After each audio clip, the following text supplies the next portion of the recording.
Yo, how you doing? How's it going? Back in black with some more enlisted news. Today we actually got a lot of stuff going on. We got a new event where you can unlock new guns and vehicles, and we got a bunch of balancing and gameplay changes for all the campaigns. So, if you guys are new to the channel and you love shooting games like I do, make sure you aim for that like button and shoot that subscribe button as well.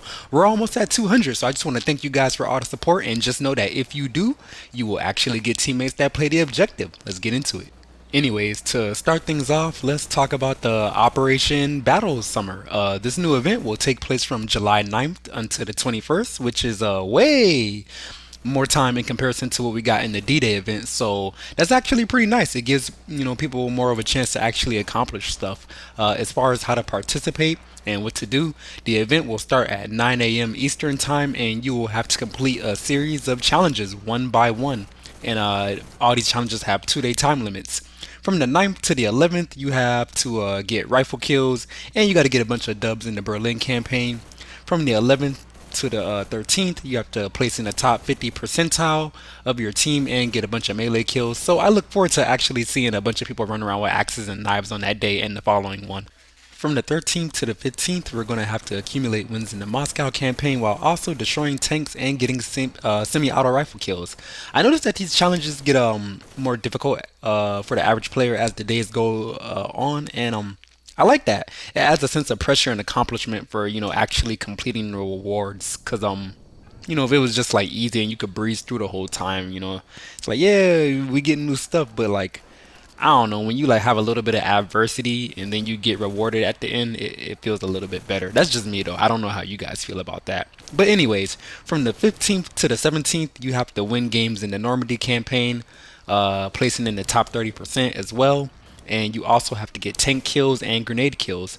Do keep in mind, like I said before, you have to complete these one at a time, which I don't necessarily agree with that kind of caveat, but I mean, what can you do? I thought it would, or I feel like it would be better if you could complete multiple things at the same time, especially if you're doing them very effectively. But yeah, what can you do?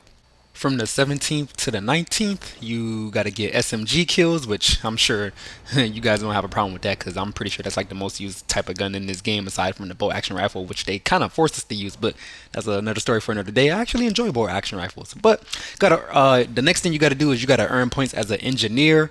I know that might be hard for a lot of you people out there. Cause I don't know, y'all be acting like y'all don't even want to touch the engineer class, let alone use it effectively. So I don't know. The next thing you got to do is get aircraft kills, which I'm pretty sure they don't really specify, but I'm pretty sure that means you got to be the pilot, like be in the aircraft, the one dropping bombs or shooting down other aircraft.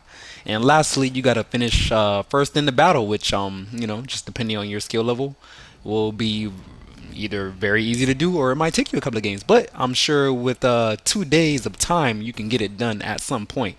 And not only that, they say that to get all the rewards, you only got to complete 8 tasks, which is not that bad in my personal opinion. So basically, the rewards are a premium squad that come with a new gun, a modified Stuart tank, M5A1 Rhino, and then we get a new German aircraft, which I'm not really sure about the armament on that, but I would assume it would be really good if they're keeping it behind a reward slash paywall. And other than that, we get a bunch of melee swords, which I know the Japanese actually use swords a lot. Hint, hint, wink, wink. You know what I'm saying? For that little Japanese campaign coming up. But the next thing we got to talk about is the balancing and gameplay changes, which there are plentiful and a lot of.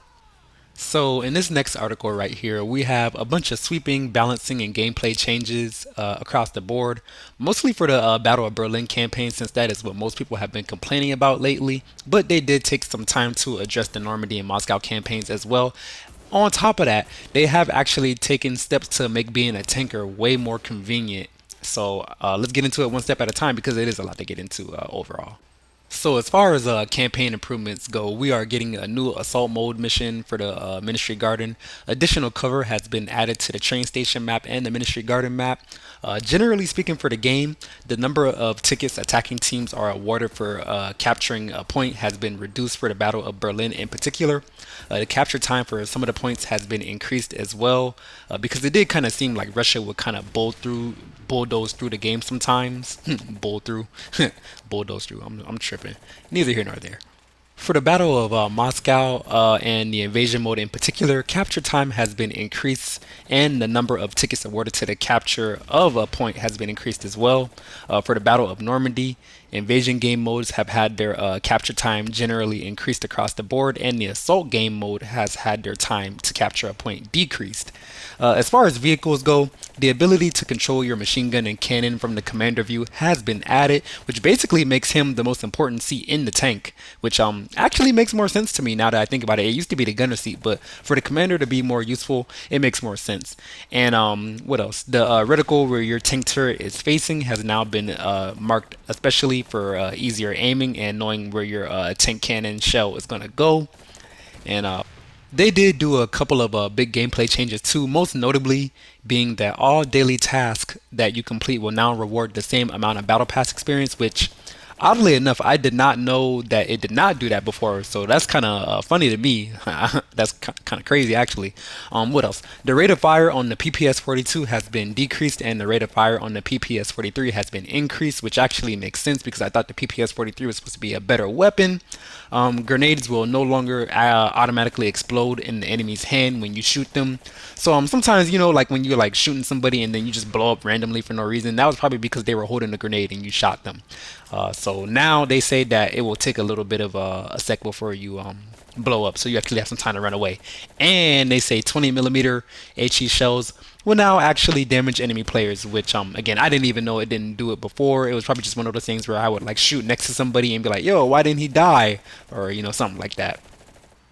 It's a couple of more little nuggets in there, but I didn't want to drag the video out too long. I will link the articles down in the description if you guys want to read through and like pick out every little nitty gritty detail. The main takeaway is to get ready for the Battle of Summer event tomorrow, and that the Battle of Berlin, along with all the other campaigns, have received some very nice balancing changes. So get out there and let me know what you guys think about the changes down in the comment section. Thank you guys so much for watching, and don't forget to subscribe for good teammates. I will catch you in the next video.